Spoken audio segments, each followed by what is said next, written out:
الحمد لله نحمده ونستعينه ونستغفره ونعوذ بالله من شرور أنفسنا ومن سيئات أعمالنا من يهده الله فلا مضل له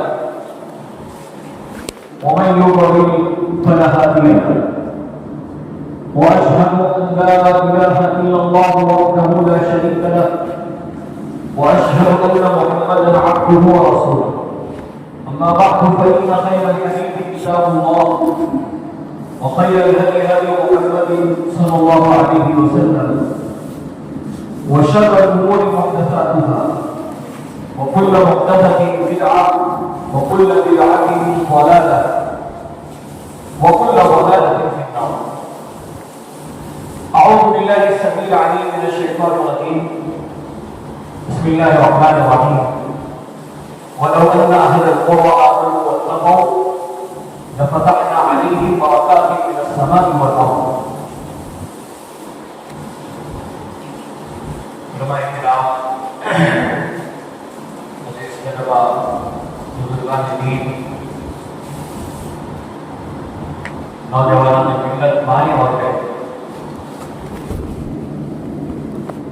ہمارا جب فطر کی نماز پڑھتے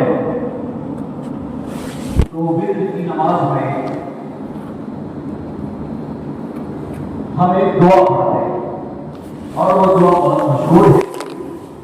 ہم سب کو وہ دعا یاد بھی ہے اور فطر کی جو دعا ہم پڑھتے ہیں تو فطر کی دعا میں جو الفاظ استعمال ہوئے ہیں اور جو دعائیں ہم اللہ تعالیٰ سے مانگتے ہیں اس میں ایک دعا ہے وبارک لی فیما آتیت. وبارک لی فیما آتیت یہ ہم روزانہ مانگتے ہیں. روزانہ جب ہم فطر پڑھتے ہیں تو فطر کی نماز میں پھر ہم اس دعا کو پڑھتے ہیں مبارک لی فیما آتیت. اس کا معنی کیا ہوتا ہے، اس کا مقصد کیا ہوتا ہے، اس کے بعد اس سے متعلق کچھ چیزیں آپ کے سامنے پیش کی گئی. اب اللہ تعالیٰ سے یہ مانگتے ہیں کہ اللہ تعالیٰ تو مجھے برکت عطا فرما اس چیز میں جو اللہ تعالیٰ تو نے عطا فرمائی. جو چیزیں اللہ تعالیٰ تو نے مجھے دی ہے، جو بھی نعمت اللہ تعالیٰ نے میری طرف سے مجھے ملی ہوئی ہے اس میں اللہ تعالیٰ کو میرے لیے برکت عطا فرما. وبارک لی فیما آتیت. انسان کو اللہ تعالیٰ نے بہت ساری نعمتیں دی، بہت ساری نعمتیں. انسان اس دنیا میں زندہ ہے، چل پھر رہا ہے، یہ ایک نعمت. اللہ تعالیٰ نے انسان کو دین اسلام پر چلایا، ثابت قدم رکھا، یہ ایک نعمت. اس کے بعد ہم دیکھتے ہیں صحت ہے، مال ہے، گھر بار ہے، تجارت ہے، یہ سب اللہ کی طرف سے عطا کی گئی انسان کو نعمتیں ہیں. تو ہم یہ دعا مانگتے ہیں کہ اللہ تعالیٰ تو اس چیز میں جو تو نے ہم کو عطا کی ہے، دی ہے اللہ، اس میں تو برکت عطا فرما. اب یہاں یہ جاننا چاہیے کہ برکت کہتے کس کو. ہم اور آپ بہت سنتے ہیں اور اکثر دیکھتے ہیں کہ برکت کی لوگوں کو دعائیں دی جاتی ہیں. تو برکت کہتے کس کو؟ کس کو کہتے ہیں؟ اگر عام الفاظ کے اندر آپ سے میں کہوں تو برکت کہا جاتا ہے بہت زیادہ بھلائی کو اور بہت زیادہ نفع اور خیر کو کہتے ہیں برکت. یعنی کوئی چیز نفع والی چیز اللہ تعالیٰ نے کسی بندے کو بہت زیادہ عطا فرمایا، اللہ تعالیٰ نے بہت سارا خیر عطا فرمایا. تو کوئی نعمت، کوئی بھلائی کی چیز، کوئی نفع کی چیز، کوئی فائدے کی چیز اللہ تعالیٰ نے اپنے بندے کو دی اور وہ نعمت اس بندے کے پاس باقی. ایک ہوتا ہے کہ انسان کو ملتا بہت کچھ ہے لیکن بچتا کچھ نہیں. جیسے بہت سارے لوگ کہتے ہیں کہ ہماری کمائی بہت زیادہ ہے، بہت پیسہ آتا ہے، لیکن وہ پیسہ کہاں چلا جاتا ہے یہ پتہ نہیں چلتا.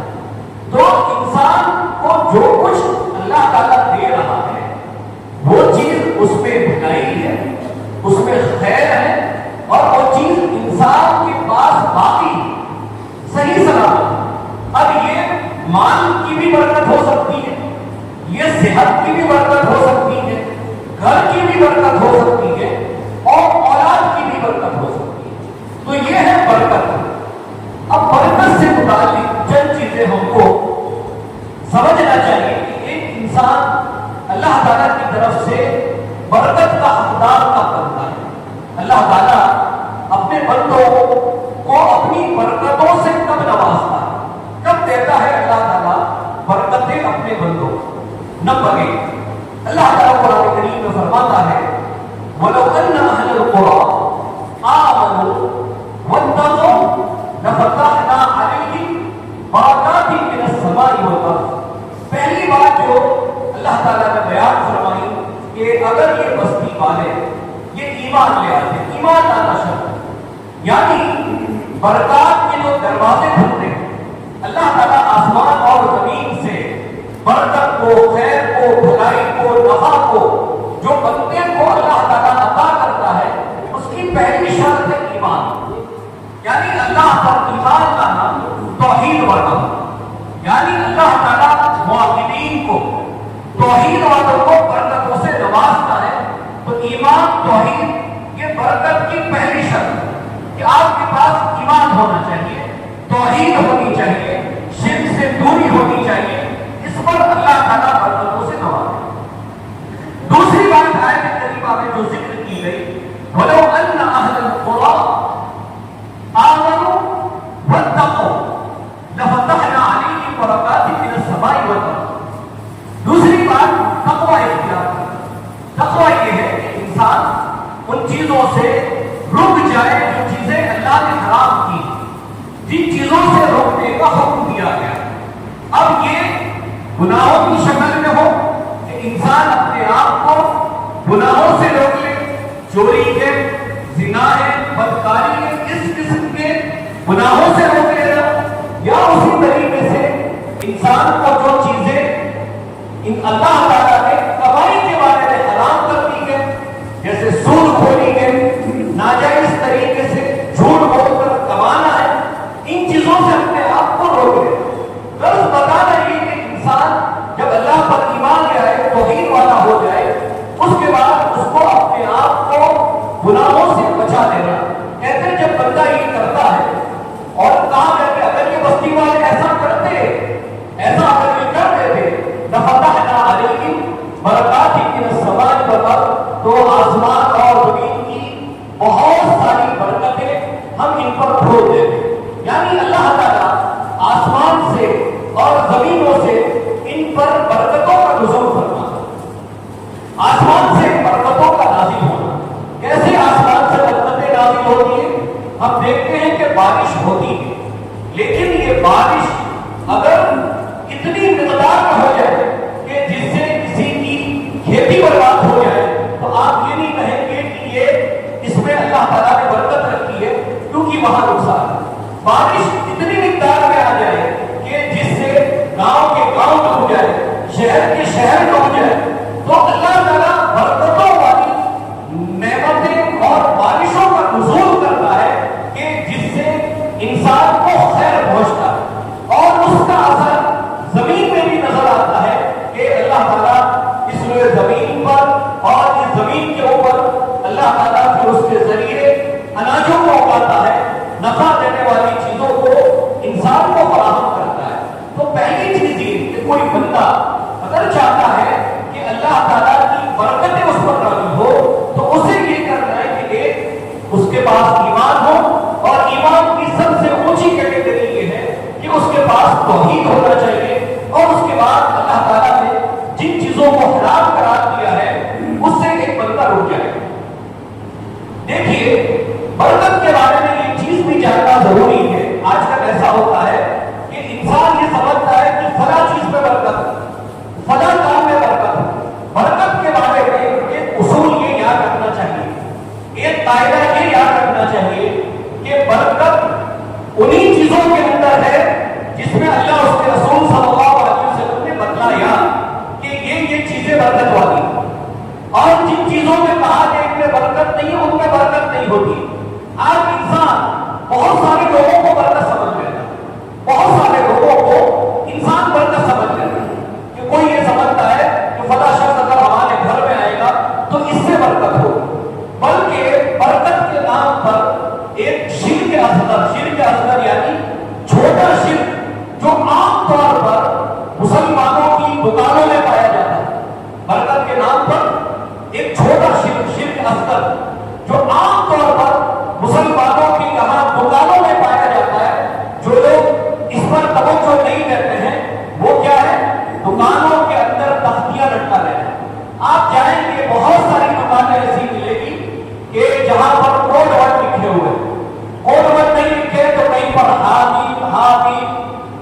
اور بہت ساری ایسی باتیں عربی زبان میں لکھی ہے اور لکھا ہوتا ہے کہ دکان اور مکان کی خیر برکت کے لیے، جبکہ ایسی کوئی بھی چیز گھر کے اندر لٹکا دینا اور انسان یہ سمجھتا ہو اس کے اندر برکت ہے، یہ بات بالکل درست نہیں ہے۔ اسی لیے امام محمد بن عبد الوہاب نے خاص بات جو بیان کیا کتاب التوحید میں، باب من تبرک بشجرۃ الفجر، یہاں پر اس کی تفصیل ہے۔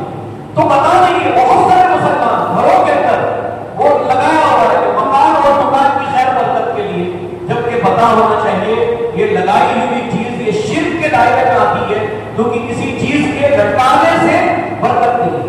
یہاں تک کہ یہ چیزیں جو لٹکائی جاتی ہیں، حالانکہ یہ موضوع سے بہت ہم آگے جا رہے ہیں، لیکن پھر بھی ایک بات، گھروں کے اندر آیت الکرسی قرآنی تختے لگانا کوئی یہ سمجھتا ہو کہ اس کے اندر بھی برکت ہے، تو یہ بات بھی درست نہیں ہے، یہ بات بھی درست نہیں ہے، ایسا کہیں پر ملتا نہیں ہے۔ آج بہت سارے لوگ سمجھتے قرآنی تختے ہم نے لگا دیے گھر میں، آیتیں لٹکا دیے تو اس کے اندر برکت ہے، تو معاف کیجیے گا اس کے اندر بھی اللہ تعالیٰ نے برکت رکھی نہیں ہے۔ تمام ایسی چیزوں کو لٹکانا لگانا یہ منع ہے، پہلی بات یہ ہوگی۔ تو بتا رہی تھی اصول قاعدہ یہ ہے کہ برکت وہ ہے جسے اللہ تعالیٰ نے برکت کرا دی۔ جیسے ایک چھوٹی سی مثال ہے کہ آپ مکہ کو لے لیجیے، مکہ کو اللہ تعالیٰ قرآن کریم میں فرماتا ہے اِنَّ أَوَّلَ بَيْتٍ وُضِعَ لِلنَّاسِ، کہ پہلا گھر جو لوگوں کی عبادت کے لیے مقرر کیا گیا، پہلا گھر اس روئے زمین پر جو لوگوں کی عبادت کے لیے مقرر کیا گیا، لَلَّذِي بِمَکَّہ، وہ گھر کہاں ہے؟ مکہ میں۔ اللہ تعالیٰ نے مکہ کو، کعبۃ اللہ کو کیسا بنایا؟ لَلَّذِي بِمَکَّةَ مُبَارَكًا وَهُدًى لِلْعَالَمِينَ، یہ کعبہ، یہ مکہ، یہ بابرکت ہے اور تمام جہانوں کے لیے کیا ہے؟ یہ ہدایت کا ایک راستہ یہاں سے۔ اب آپ یہ سمجھیں کہ آپ کیسے بتائیں گے کہ مکہ میں کیا برکت رکھی ہوئی؟ مکہ میں انسان کے لیے جو برکت رکھی ہے وہ اس کے اجر و اعمال میں، ثواب میں اللہ نے برکت رکھی۔ کیوں؟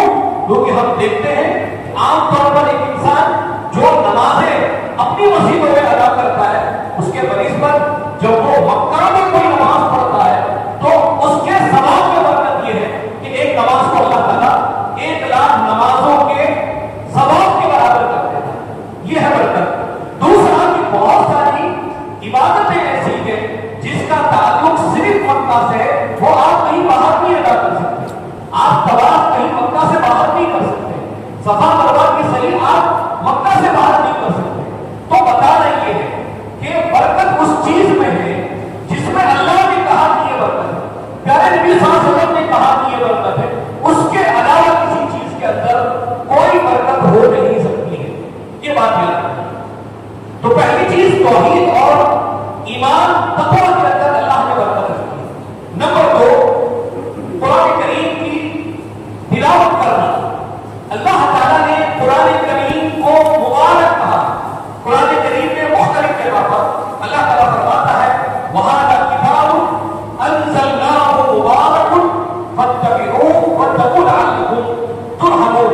اللہ تعالیٰ کہتے ہیں وَهَذَا كِتَابٌ أَنزَلْنَاهُ، اور یہ ایک کتاب ہے تو اس کتاب کو ہم نے نازل کیا ہے، مبارک، اور یہ کتاب بہت بابرکت ہے۔ قرآن کو اللہ تعالیٰ کہتا ہے برکت ہے۔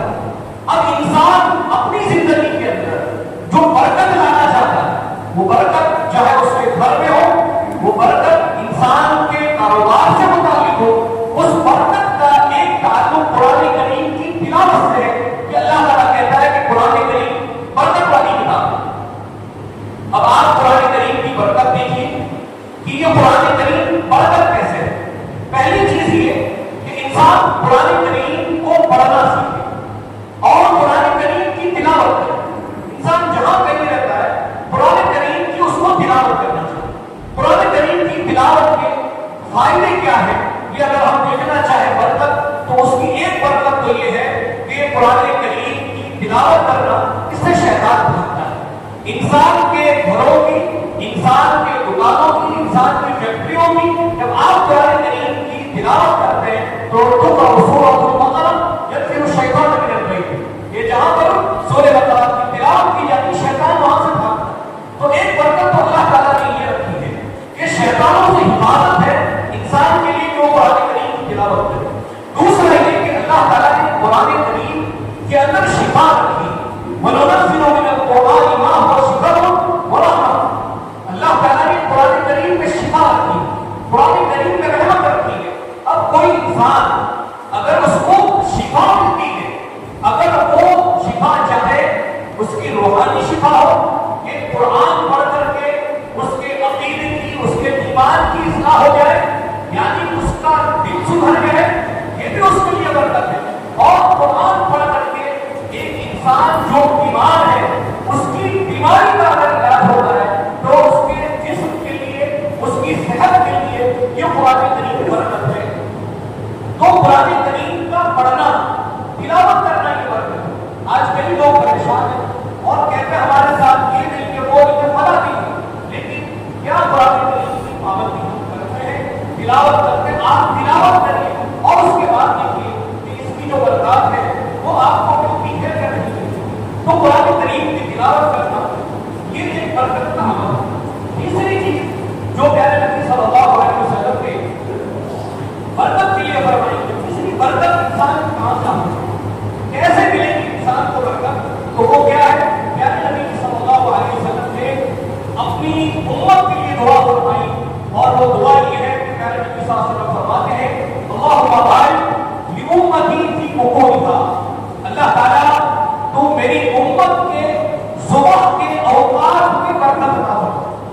یہ پیارے نبی صلی اللہ علیہ وسلم کی دعا ہے ان لوگوں کے لیے جو صبح اٹھتے ہیں، صبح سویرے اٹھ کر کے جو بھی آواز، چاہے وہ رزق کے ہو، عبادت کے ہو، یہاں تک کہ آپ دیکھیں گے کہ عام طور پر جو لوگ اپنی صحت کو صحیح رکھنے کے لیے ورزش کرنا چاہتے ہیں، جم کرنا چاہتے ہیں، ایکسرسائز کرنا چاہتے ہیں، ان کو بھی یہ کہا جاتا ہے کہ آپ کو صبح سویرے یہ کام کرنا چاہیے۔ انسان کو اور بھی بہت ساری بیماریوں میں یہ کہا جاتا ہے صبح سویرے اٹھ کر کے آپ کو پانی پینا چاہیے۔ یہاں تک کہ بیماریوں کے اندر بہت ساری بیماریوں کی جب جانچ کرنی ہو، اس کے لیے جب بلڈ آپ کو دینا پڑتا ہے، خون دینا پڑتا ہے، یا کوئی رپورٹ آپ کو دینی پڑتی ہے، تب بھی آپ کو یہ کہا جاتا ہے کہ آپ صبح کوئی چیز استعمال کر کے نہ آئیں، آپ کو بھوکا رہنا اس کے بعد آنا۔ تو اللہ کے نبی صلی اللہ علیہ وسلم کی یہ دعا اللہم بارک لأمتی فی بکورہا، اللہ تعالیٰ تو میری امت کے صبح کے اوقات میں برکت عطا فرما۔ یعنی یہ ایک خصوصی چیز ہے کہ ایک مسلمان کا اگر صبح کا عمل اور صبح کے اوقات میں جو چیزیں، جو کام کو انجام دینا، تو اسے پیارے نبی صلی اللہ علیہ وسلم کی دعا مل رہی ہے اور وہ برکت کا مستحق ہونا ہے۔ یہ ہے نمبر 3۔ نمبر 4 کہ اللہ تعالیٰ نے کچھ چیزیں اور ہیں جس کے اندر برکت رکھی ہوئی ہے اور اس کا استعمال کرنا برکت، جیسے پیارے نبی صلی اللہ علیہ وسلم نے زمزم سے متعلق فرمایا، زمزم کا پانی یہ کیا ہے؟ ماء مبارک، زمزم کا استعمال کرنا یہ مبارک ہے، برکت والا ہے۔ اب زمزم سے متعلق آپ یہ دیکھیے کہ ایک چیز یہ کہ زمزم جب آپ پیتے ہیں تو انسان اگر اس کے اندرونی بیماریاں، پیٹ کی جو بیماریاں ہیں، اس کا اللہ پر توکل ہو، اللہ پر بھروسہ ہو، اس بیماریوں کے لیے شفا، انسان زمزم کا پانی اس کے بدن کے ظاہری حصے پر، چہرے پر، ہاتھ پر یا بدن میں اور کہیں اسے کوئی تکلیف ہے اور وہ زمزم کو اس لیے استعمال کرتا ہے یا اس پر لگاتا ہے کہ اللہ نے اس کو شفا کہا ہے، پیارے نبی نے شفا کہا ہے، تو یہ اس کے لیے برکت کا کام انجام دیتا ہے کہ اس سے اس کی بیماری دور ہوتی ہے۔ تو زمزم کا پانی پینا، زمزم کو استعمال کرنا، لگانے کے لیے اللہ نے اس کو مبارک بنایا۔ اور تیسری برکت جو زمزم نے خاص رکھی ہے وہ یہ ہے کہ انسان جس نیت سے اس کو پیے، جس نیت سے اس کو پیے، یعنی ایک پڑھنے والا طالب علم اگر زمزم پینے سے پہلے یہ نیت کرتا ہے کہ اللہ تعالیٰ میں یہ پی رہا ہوں تو اس کے ذریعے اللہ تعالیٰ تو میرا حافظہ بڑھا دے، میں جب سے جب قرآن یاد کروں، میں اتنی حدیثوں کا حافظ بن جاؤں، یہ چیزیں بھی اس کے اندر داخل. اسی طریقے سے ایک انسان زمزم جو گھر میں رکھا ہے, آپ پینے سے پہلے آپ نیت کرتے ہیں اللہ تعالیٰ میرا فلاں کام ہو جائے, یعنی زمزم پینے سے پہلے کسی چیز کی نیت کرنا اور دعا کرنا کہ میں اس لیے پی رہا ہوں, اللہ نے اس کے اندر بھی برکت رکھی ہوئی, برکت رکھی. اسی طریقے سے پانچویں چیز جس کے اندر برکت ہے اور عام طور پر لوگ اس کو ایک ڈاکٹروں کے اس سے دیکھتے ہیں کہ کچھ ڈاکٹر کہتے ہیں کہ اس کا استعمال کرنا چاہیے, کچھ یہ کہتے ہیں, کچھ حکیم کہتے ہیں کہ اس کے اندر برکت ہے. لیکن یہ جو چیز میں بتا رہا ہوں ایک مسلمان یہ نہیں جانتا کہ قرآن کہہ رہا ہے کہ اس کے اندر برکت ہے.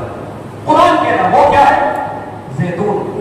زیتون اللہ تعالیٰ سورہ نور کے اندر فرماتا ہے یوقد من شجرۃ مبارکۃ زیتونۃ. اللہ تعالیٰ نے زیتون کو ایک مبارک برکت والا پیڑ کہا, شجر کہا, درخت کہا, یعنی زیتون میں اللہ نے برکت رکھی. اب زیتون کی برکت اگر آپ جاننا چاہتے ہیں تو آپ یہ دیکھیے کہ اللہ نے زیتون کو کیسے برکت والا بنایا. نمبر ایک کہ زیتون استعمال کیا جاتا ہے چراغ جلانے کے لیے. انسان اندھیرا ہے, دیا جلانے کے لیے زیتون کا تیل استعمال کرتا ہے. نمبر دو کہ زیتون کا تیل خود انسان پی سکتا ہے, اس میں اللہ نے برکت رکھی ہے. خود زیتون کا کھانا یہ کیونکہ اللہ تعالیٰ کہہ رہا ہے کہ یہ مبارک ہے, یہ برکت والا ہے, تو جس کو اللہ برکت والا کہتے ہیں, جس کو اللہ تعالیٰ مبارک کہتے ہیں, تو پھر میں آپ اور سائنس اس کے آگے کچھ نہیں کہہ سکتی. تو زیتون کا کھانا استعمال کرنا اللہ نے اس کے اندر برکت رکھی ہے, اور پھر زیتون کو پکا کر کے استعمال کرنا اس کے اندر بھی اللہ تعالیٰ نے برکت رکھی ہے.